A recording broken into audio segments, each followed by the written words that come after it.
Hey everyone, today we're going to be looking at Hasura, which is a GraphQL layer on top of your database that allows you to build APIs at rapid speed and ship faster applications to your customers.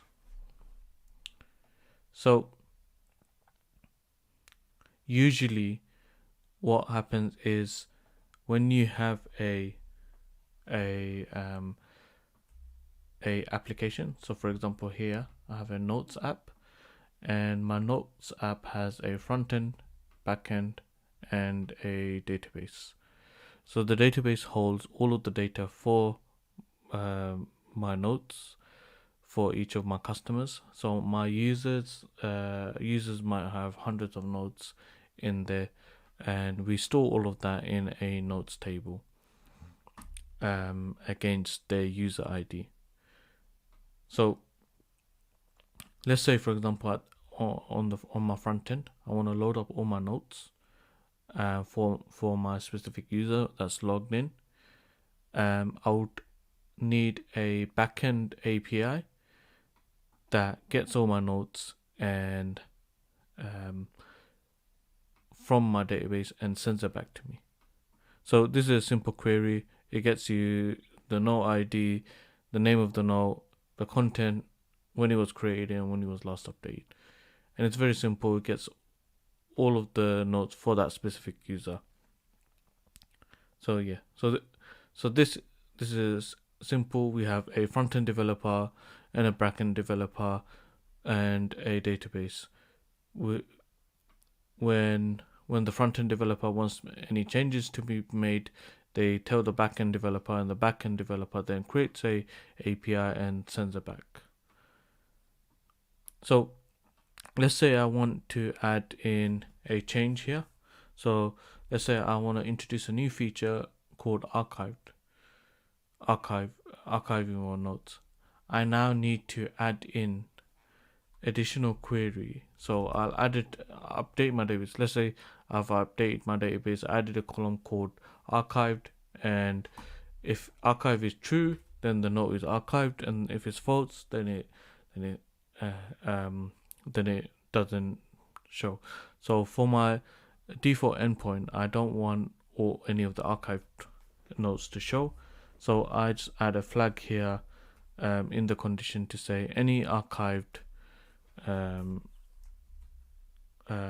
any messages with the flag archived, just don't show it on my thing. So when I introduce this feature in the front end, I have to ask the backend developer to update this API.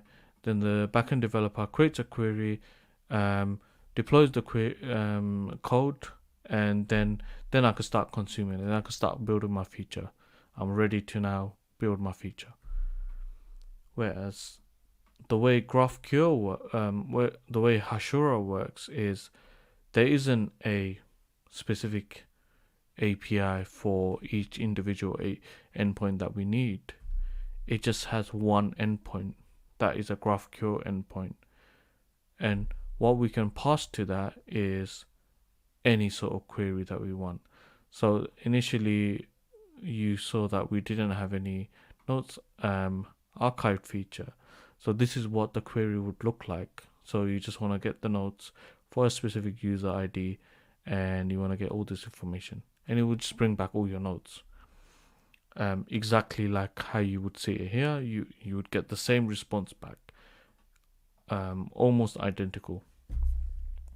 So in this scenario, if the front-end developer wants to now add a only bring back archived and non-archived notes for his notes list, all he or she has to do is add in archived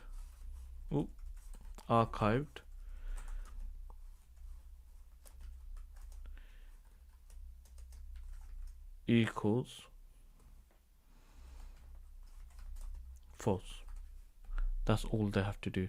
Now all the messages in that list will will come as non-archived, and that took literally a few seconds to do. Whereas this whole process here, you would have to get backend API to update it. So there might be a list or backlog of hundreds of requests for the backend developer. The backend developer then updates each request one by one, slowing your whole process down. Here, you got the customer's feature out within the time it takes to build the feature itself. So this is the power of using GraphQL and using Hasura. You don't need to update any APIs or maintain any sort of APIs. You just maintain your queries in the front end, and that's how quickly you can update a GraphQL API. So this is the difference. This layer talks to a database, and this layer doesn't care about what your endpoint is, what the query is. It just takes the query and passes it along.